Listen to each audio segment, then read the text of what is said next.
All right, thank you. Go ahead. This is Michael Mrook. I'm from University of Alabama at Birmingham. I'm going to cover management of renal manifestations of ADPKD. Next slide. Established imaging biomarkers for renal manifestations of ADPKD are used to monitor ADPKD progression. They can also be used to determine whether to consider treatment with ADPKD therapeutics such as tolvaptan. Established imaging biomarkers are based on total kidney volume. They can include either kidney length or total kidney volume adjusted for patient's height, or this height-adjusted total kidney volume corrected for age to categorize patients into classes 1 to 5 according to so-called Mayo Clinic classification. Next slide.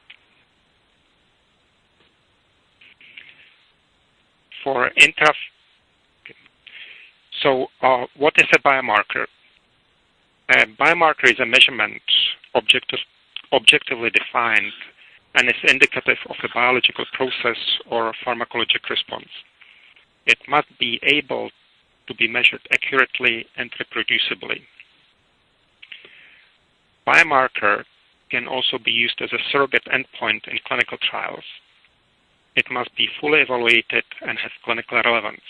It can provide interim evidence of therapeutic impact and or allow for a more efficient clinical trial design. More details can be found in the article on the provided web address or in the FDA podcast listed on the slide. Next slide.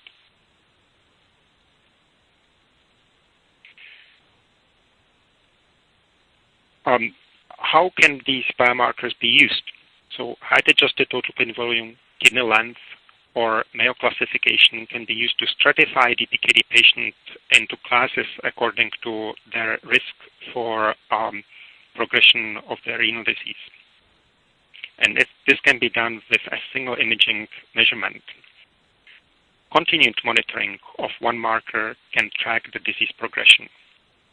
Next slide.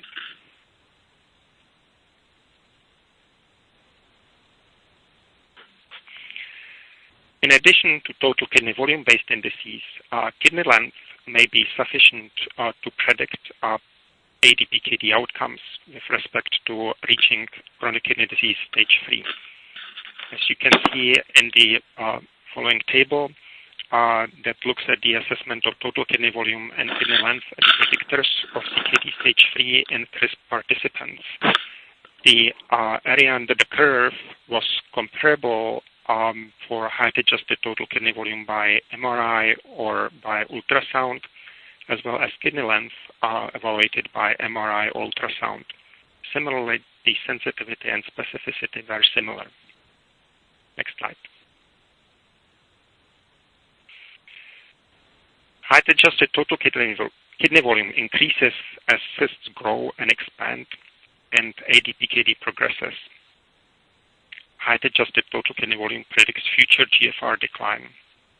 While the GFR itself remains stable for decades or only slowly declines during significant increases in height-adjusted total kidney volume or disease progression, and it is a late biomarker of disease severity and ADPKD.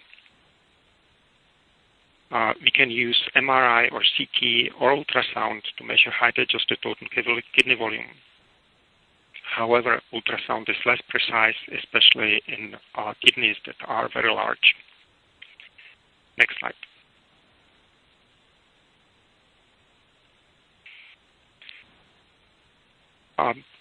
The total kidney volume, which is the basis for height-adjusted total kidney volume, can be measured with various approaches.